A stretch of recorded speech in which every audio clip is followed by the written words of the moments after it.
Hello बच्चों, कैसे आप लोग? बढ़िया एकदम। आज क्लास 10 के लिए लेके आए हैं हम पहला टॉपिक यानी प्रकाश। प्रकाश या प्रकाश का परावर्तन। जैसे देख लें क्लास 10 के लिए जो फिजिक्स है प्रकाश का परावर्तन, तो उसमें पहला टॉपिक ये बेटा प्रकाश का परावर्तन है। क्या है? प्रकाश का परावर्तन। तो प्रकाश के परावर्तन में होगा क्या, पहले हम जान लेते हैं कि प्रकाश क्या है। क्या जान लेते हैं कि प्रकाश क्या है। ठीक, तो प्रकाश में आ जाते हैं कि प्रकाश है क्या। ठीक है ना। पहले जैसे यहाँ देखिए कि पहला टॉपिक लिखा मैंने कि प्रकाश या लाइट। ठीक है ना, प्रकाश या लाइट। तो प्रकाश है क्या, पहले हम लोग ये जान लेते हैं। प्रकाश, वैसे अगर हम प्रकाश न रहें तो कोई चीज़ देख पाते हैं क्या? बिल्कुल नहीं देख पाते हैं। इसका मतलब कि और प्रकाश के चलने के लिए किसी साधन की ज़रूरत होती है? नहीं, बिल्कुल नहीं।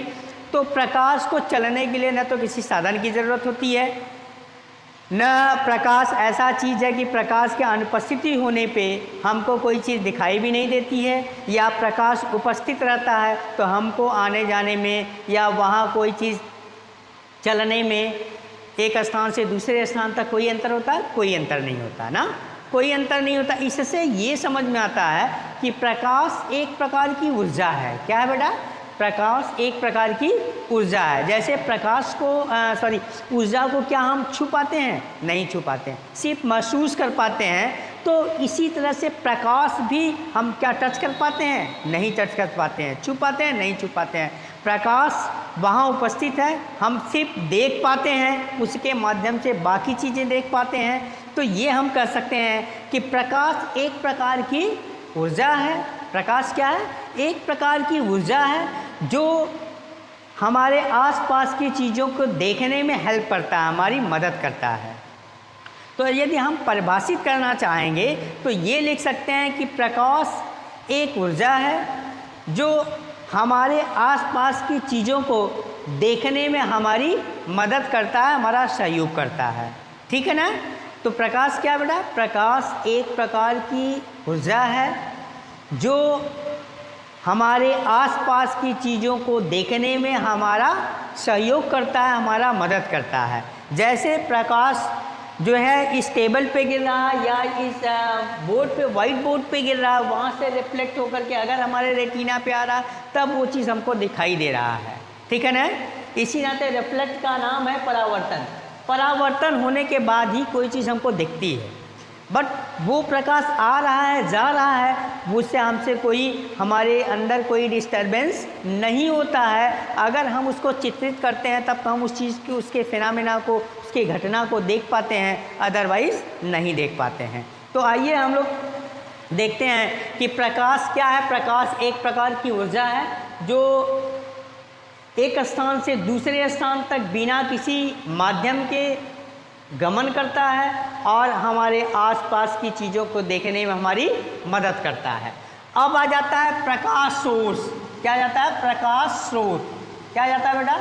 प्रकाश स्रोत। ठीक, प्रकाश स्रोत, प्रकाश स्रोत। ठीक है ना। क्या जाता है? प्रकाश स्रोत। ठीक है ना। तो प्रकाश स्रोत जो है सोर्स ऑफ लाइट, क्या बोलते हैं इसको? Source of light. Source of light बोलते हैं प्रकाश स्रोत। हम लोग देख रहे थे प्रकाश स्रोत ना, प्रकाश स्रोत। अब ये प्रकाश स्रोत है क्या, ये जान लेते हैं। प्रकाश स्रोत बेटा एक ऐसा वस्तु है या एक ऐसी चीज़ है जिसके द्वारा प्रकाश उत्सर्जित होता है, वो क्या है? प्रकाश स्रोत। ठीक है ना। जिसके द्वारा प्रकाश उत्पन्न होता है वो क्या है? प्रकाश स्रोत है। तो प्रकाश स्रोत ये दो प्रकार का होता है। कितने प्रकार का हो गया? प्रकाश स्रोत आपका दो टाइप्स का हो गया। कितने टाइप्स का हो गया बेटा? ये दो टाइप्स का। ठीक है ना। पहला टाइप क्या होता है आपका? पहला टाइप हो गया आपका, ठीक, यानी प्राकृतिक प्रकाश स्रोत। क्या होता है? प्राकृतिक प्रकाश स्रोत। प्राकृतिक प्रकाश स्रोत। ठीक है ना। प्राकृतिक प्रकाश स्रोत, ठीक है ना, और कृत्रिम प्रकाश स्रोत होता है, कृत्रिम प्रकाश स्रोत। स्रोत देखो ऐसे भी लिखा जाता है, बट ऐसे हम नहीं लिख रहे हैं, प्रकाश स्रोत, ठीक है ना, इसको बोलते हैं नेचुरल सोर्स ऑफ लाइट, ठीक है ना, नेचुरल। खैर आप लोगों की इंग्लिश की ज़रूरत नहीं है तो ऐसे लिख देते हैं हम। प्राकृतिक स्रोत क्या होता है? प्राकृतिक स्रोत क्या है? ऐसा सोर्स, ऐसा स्रोत जो ईश्वर ने निर्मित किया है, ऐसा प्रकाश स्रोत जो ईश्वर ने निर्मित किया है, उसको हम क्या कहते हैं? प्राकृतिक स्रोत। जैसे जैसे क्या देखेंगे बेटा? जैसे प्राकृतिक स्रोत, जैसे आपका सूर्य हो गया, क्या हो गया? सूर्य हो गया, ठीक है ना, क्या हो गया? एग्जाम्पल देखेंगे प्राकृतिक स्रोत का, एग्जाम्पल ना, उदाहरण। एग्जाम्पल क्या है? जैसे सूर्य हो गया ना, इस तारा हो गया, जुगनू हो गया, जुगनू, ठीक, ये सब क्या है? प्राकृतिक स्रोत है, यानी इनको जो है ईश्वर ने बनाया है। किसने बनाया? ईश्वर ने बनाया। जिस स्रोत को, जिस प्रकाश स्रोत को ईश्वर ने बनाया है उसको हम क्या बोलते हैं? प्राकृतिक स्रोत, ठीक है ना, क्या बोलते हैं उसको? प्राकृतिक स्रोत बोलते हैं। और दूसरा आ गया कृत्रिम स्रोत। कृत्रिम स्रोत जो मानव निर्मित है, जिसको मनुष्य ने बनाया है, जिस सोर्स को मनुष्य ने बनाया है, यानी कहते हैं कि जिस सोर्स को, जिस स्रोत को मनुष्य ने बनाया है। किसने बनाया है? मनुष्य ने बनाया है, वो क्या है? कृत्रिम प्रकाश स्रोत है। जैसे उदाहरण क्या हो गया इसका? उदाहरण लिख लीजिए, जैसे बल्ब है आपका ना, बल्ब हो गया, कैंडल हो गई,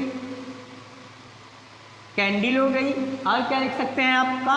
लालटेन हो गया, इत्यादि।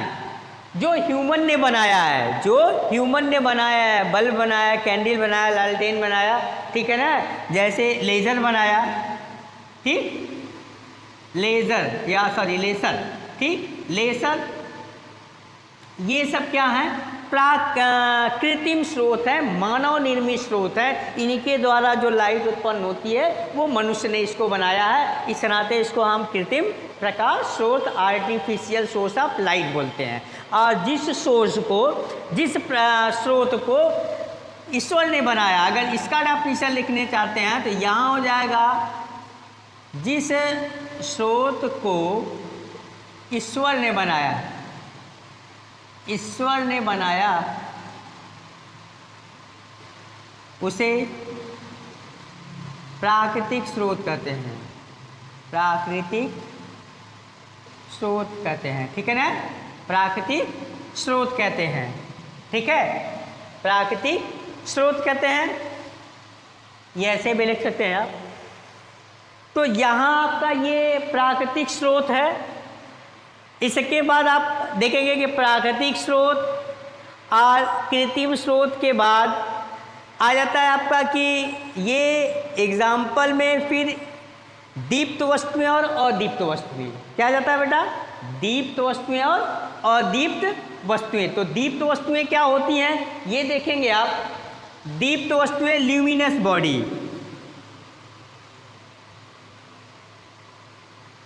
दीप्त वस्तुएं,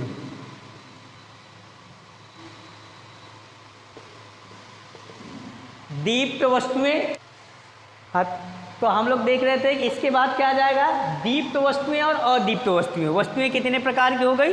2 प्रकार की है, दीप्त वस्तु और अदीप्त वस्तु। तो पहले हम लोग देखते हैं दीप्त वस्तु क्या होती है, ठीक है, देख लेते हैं। दीप्त वस्तु, पहली वस्तुएं 2 प्रकार की हो गई, दीप्त वस्तु, और दूसरा क्या बेटा? अदीप्त वस्तु, अदीप्त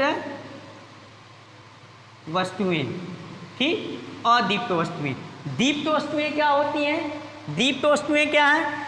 जो वस्तुएं जिनके पास अपना खुद का प्रकाश है, जो प्रकाश उत्पन्न कर सकती हैं, वो दीप्त वस्तुएं हैं। जो वस्तुएं प्रकाश उत्पन्न कर सकती हैं, ठीक, जो वस्तुएं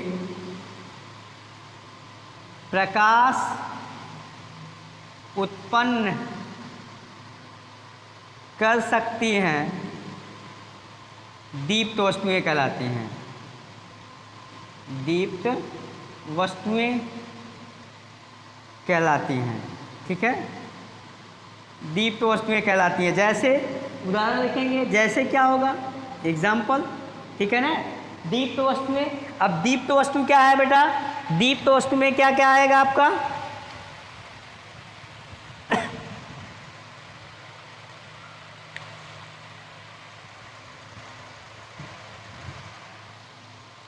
जो प्रकाश उत्पन्न, स्वयं प्रकाश उत्पन्न करता है वो क्या है, दीप्त वस्तुएं हैं। जैसे क्या हो गया आपका, कैंडल है, बल्ब हो गया, बल्ब है, ठीक। यहाँ आप लालटेन भी लिख सकते हैं, लालटेन ना।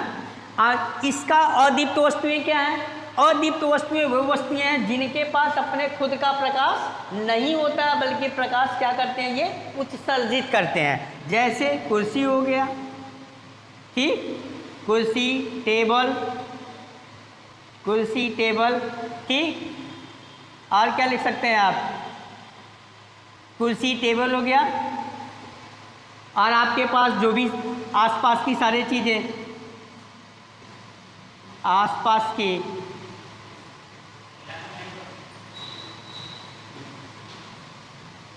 वस्तुएं, आसपास की वस्तुएं, ये क्या है, अदीप्त वस्तुएं हैं। अदीप्त वस्तुएं वो वस्तुएं जो जिनके पास अपने खुद का प्रकाश नहीं, वो प्रकाश उत्पन्न नहीं करती हैं, बल्कि क्या करती हैं, परावर्तित करती हैं, वो अदीप्त वस्तुएं हैं। जैसे आपने देखा कुर्सी, टेबल, ठीक, पंखा, हमारे अगल बगल की, आसपास की, हमारे सराउंडिंग की जो भी वस्तुएं होती हैं जो हमको दिखाई देती हैं, वो प्रकाश को परावर्तित करती हैं, जिसके वजह से हमको वो दिखाई देती हैं। लेकिन उनके पास अपना खुद का प्रकाश यानी प्रकाश उत्पन्न करने की क्षमता उनके पास नहीं होती है, ठीक। तो अदीप्त वस्तुओं में ये चंद्रमा भी इसमें आ सकता है, क्योंकि चंद्रमा के पास प्राकृतिक होते हुए भी वो उसके पास अपने खुद का प्रकाश नहीं है, बल्कि वो प्रकाश को रिफ्लेक्ट करता है, परावर्तित करता है, ठीक है।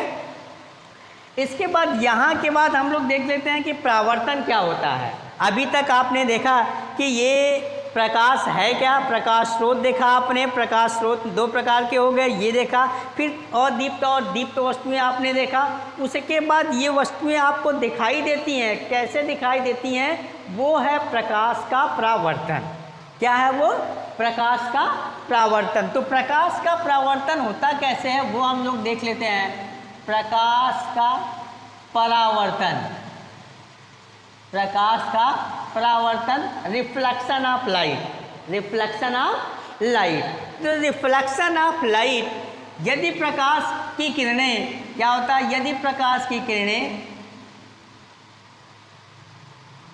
एक माध्यम से चलकर दूसरे माध्यम के सतह पर टकराती हैं और उसी माध्यम में पुनः वापस लौट जाने की परिघटना को हम प्रकाश का परावर्तन कहते हैं, ठीक। यानी एक माध्यम से प्रकाश की किरण या प्रकाश चल करके दूसरे माध्यम के सतह पर टकराने के बाद यदि उसी माध्यम में वापस लौट जा रहा है तो प्रकाश की इस घटना को हम क्या कहते हैं, प्रकाश का परावर्तन कहते हैं। इसमें कई सारे पॉइंट्स होते हैं, जिस पॉइंट पे दूसरे माध्यम के सतह पर जिस बिंदु पे मिलता है उस बिंदु को हम O पॉइंट देते हैं। उस पे हम एक नॉर्मल खींचते हैं जिसको आप कहते हैं अभिलंब, ठीक। एक अभिलंब बनाते हैं और वो अभिलंब बनाने के बाद हमारे पास दो कोण बन जाते हैं, दो कोण बन जाते हैं और उस कोण को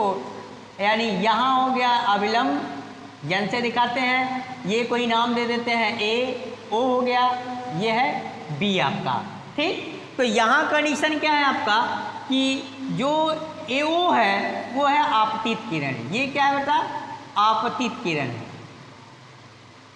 आपतित किरण बोलते हैं, क्या है। और जो यहाँ दूसरे मीडियम के सतह से टकरा के वापस लौट रही है किरण, उसको कहते हैं हम परावर्तित किरण, परावर्तित किरण, ठीक। आपतित किरण और ये नॉर्मल यानी अभिलंब के बीच के कोण को हम आपतन कोण कहते हैं, इसे आई से प्रदर्शित करते हैं। ये क्या हो गया? आपतन कोण है, आपतन कोण। सेम उसी तरह से अभिलंब और परावर्तित किरण के बीच को हम परावर्तन कोण कहते हैं, जिसको हम स्मॉल आर से दिखाते हैं। ये क्या है बेटा? परावर्तन कोण हो गया आपका, परावर्तन कोण। ये क्या आपका? परावर्तन कोण। अब यहाँ देखिए, ये तो सिर्फ था प्रकाश का परावर्तन। जब प्रकाश एक मीडियम से चल करके या प्रकाश की किरण एक माध्यम से चल करके दूसरे माध्यम के सतह से टकराने के बाद उसी माध्यम में वापस लौटता है, तो प्रकाश की इस घटना को या इस परिघटना को हम क्या कहते हैं? प्रकाश का परावर्तन कहते हैं। इसमें विभिन्न पॉइंट होते हैं, वो पॉइंट आपको दिखाया गया है। ठीक, ये ओ ए क्या है? आपतित किरण। ओ बी क्या है? परावर्तित किरण। ओ क्या है? अविलंब है, अविलंब बिंदु है। और यन क्या है? ओ एन क्या है? अविलंब है। इसको क्या लिखते हैं? अविलंब। ये हो गया आपका अविलंब। ठीक है, अब आते हैं कि ये प्रकाश का जो परावर्तन होता है वो दो नियम के अनुसार होता है, दो नियम पे आधारित है, जिसको हम प्रकाश का नियम भी, प्रकाश के परावर्तन का नियम भी कहते हैं। क्या कहते हैं? प्रकाश के परावर्तन का नियम। ठीक, ये दो नियम होते हैं। पहला नियम ये है बेटा, आपतित किरण, परावर्तित किरण और अविलंब तीनों एक ही समतल पर होते हैं। क्या होता है? आपतित किरण, परावर्तित किरण तथा अविलंब तीनों एक ही समतल पे होते हैं, पहला नियम। और दूसरा नियम होता है इसका कि आपतन कोण परावर्तन कोण के बराबर होता है, अर्थात कोण I = कोण R। ठीक, आपतन कोण परावर्तन कोण के बराबर होता है। ठीक है, ये प्रकाश के परावर्तन के दो नियम हैं। पहला नियम आपने देखा कि आपतित किरण, परावर्तित किरण और अविलंब तीनों एक ही समतल पे होते हैं। दूसरा आपने देखा कि आपतन कोण और परावर्तन कोण आपस में बराबर होते हैं, अर्थात ये जो अविलंब के साथ जितने कोण पे आपतित होती है उतने ही कोण पे परावर्तित किरण अविलंब के साथ वापस भी लौटती है। अगर ऐसा होता है तब तो उसको प्रकाश का परावर्तन कहेंगे, अदरवाइज ये प्रकाश का परावर्तन नहीं होगा, वो गलत फिगर हो जाएगा। ठीक है, तो ये हो गया प्रकाश का परावर्तन। तो प्रकाश के परावर्तन के बाद जब प्रकाश का परावर्तन होता है बेटा, तो हमको बनने लगता है क्या कि ये प्रकाश का परावर्तन, जैसे अगर हम किसी फिगर पे देखें तो कितने तरीके से देख सकते हैं। इधर थोड़ा सा इरेज कर देते हैं तो बना देते हैं हम आपको कि कितने टाइप से प्रकाश का जो समतल है या सतह है वो कैसे हो रहा है, वो आप देख सकते हैं। यहाँ देखिए, मान लीजिए कोई समतल है, एक आपने देखा समतल वाला कंडीशन, दूसरा आप अवतल का देख लीजिए। ये अवतल स्थिति है। अवतल का मतलब कि धसे हुए पॉट या उत्तल कंडीशन है। उत्तल कंडीशन का मतलब होता है कि अवतल भाग में आप पॉलिश करते हैं, उत्तल भाग, उठा हुआ भाग क्या होता है आपका? चमकीला होता है। उसको हम उत्तल सतह हो गया। ये हो गया आपका अवतल सतह। ये क्या हो गया आपका? अवतल सतह, जिसके उभरे हुए भाग पे पॉलिश होती है। तो यहाँ परावर्तन कैसे होगा? वो इस तरह का सेम उसी तरह से फिगर बनेगा जैसे वहाँ आप बनाए थे। ठीक है ना? ये आपका हो गया अविलंब। सेम यहाँ इसी तरह से ये आपतित किरण आई, ऐसे वापस गई। ठीक है ना? यहाँ आपने अविलंब बना दिया, ये वो पॉइंट है। तो ये समतल सतह पे है, ये उत्तल सतह पे, ये है अवतल सतह पे। ये यहाँ दोनों कंडीशन में आपने प्रकाश का परावर्तन की घटना देख रहे हैं। यहाँ आपतित किरण है, ये परावर्तित किरण है, ये आई है, ये आर है। सेम उसी तरह से ये आई है और ये यहाँ से यहाँ तक ये आर है आपका। ठीक है, अब इसके बाद ये घटना जाने के बाद कि दोनों बिंदुओं पे ऐसे होते हैं, तो प्रकाश का अपवर्तन या परावर्तन और दूसरा कंडीशन अगर ये होगा कि आपतन कोण और परावर्तन कोण अगर दोनों सेम हो जाए, जैसे ये कोई समतल दर्पण है इस तरह का, ठीक, तो समतल दर्पण पे इस तरह से कोई प्रकाश परपेंडिकुलर यानी लंबवत आपतित होता है, तो यहाँ आपतन कोण और परावर्तन कोण की वैल्यू क्या होगी, तो यहाँ हम अभिलंब से ही नापते हैं कोण को, यानी अभिलंब और आपतित किरण, अभिलंब और परावर्तित किरण के बीच का कोण हम मापते हैं, तो यहाँ दोनों का कोण I बराबर 0 और R बराबर भी 0 है। ठीक, दूसरा कंडीशन इसमें ये होता है कि जैसे अवतल सरफेस पे है, तो अवतल सरफेस पे कुछ पॉइंट्स होते हैं जिसको हम वक्रता केंद्र बोलते हैं, अभी आगे आप देखेंगे। उस पॉइंट से अगर वो प्रकाश किरण आपतित होती है तो उसी से वापस भी होती है। ऐसे कंडीशन में भी यहाँ I बराबर R होगा और दोनों की वैल्यू 0 होगी। ठीक है, तो ये था आपका प्रकाश के परावर्तन में आपतन कोण और परावर्तन कोण। ठीक है, अब इस परावर्तन या अपवर्तन कोण के हम देखेंगे गोलीय पृष्ठ से प्रकाश का परावर्तन, गोलीय पृष्ठ से प्रकाश का परावर्तन। तो गोलीय पृष्ठ को जानने के लिए हम लोग देख लेते हैं कि गोलीय पृष्ठ से परावर्तन कैसे होगा। गोलीय पृष्ठ से परावर्तन, गोलीय पृष्ठ से प्रकाश का परावर्तन, गोलीय पृष्ठ से प्रकाश का परावर्तन। तो गोलीय पृष्ठ है क्या, पहले वो जान लेते हैं हम। ये एक पारदर्शी खोखला गोला होता है जिसको हम क्या कहते हैं, गोलीय पृष्ठ। अब ये गोलीय पृष्ठ दो प्रकार का होता है, हम कैसे उसको बनाते हैं, लाइक दैट, जैसे यहाँ आप एक खोखला गोला ले लिए हैं जो ट्रांसपेरेंट है, पारदर्शी है, ठीक है ना, लेकिन वो हालो है, खाली है, जैसे आप फुटबॉल देखते हो, एकदम फुटबॉल ही समझो आप, लेकिन वहाँ वो ट्रांसपेरेंट नहीं होता, पारदर्शी नहीं होता, ये पारदर्शी है क्योंकि कांच का है।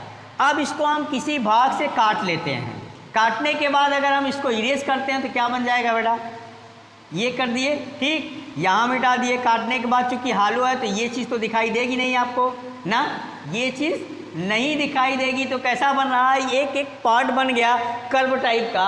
अब हम इसको पॉलिश्ड करके हम दो तरह का गोलीय पृष्ठ का परावर्तन तल बनाएंगे। ठीक है ना, कितने प्रकार का बना देते हैं, गोलीय पृष्ठ का परावर्तन दो तलों से द्वारा होता है, एक अवतल और एक उत्तल। वो कैसे बनता है, according to the polished, polish के अनुसार हम बना पाते हैं कि वो कब अवतल हो गया कब उत्तल हो गया। जैसे इसको देखिए, अगर हम उभरे हुए भाग पे पॉलिश कर देते हैं, उभरे हुए भाग पे पॉलिश कर देते हैं, तब ये क्या हो गया, अवतल, क्या हो गया, अवतल।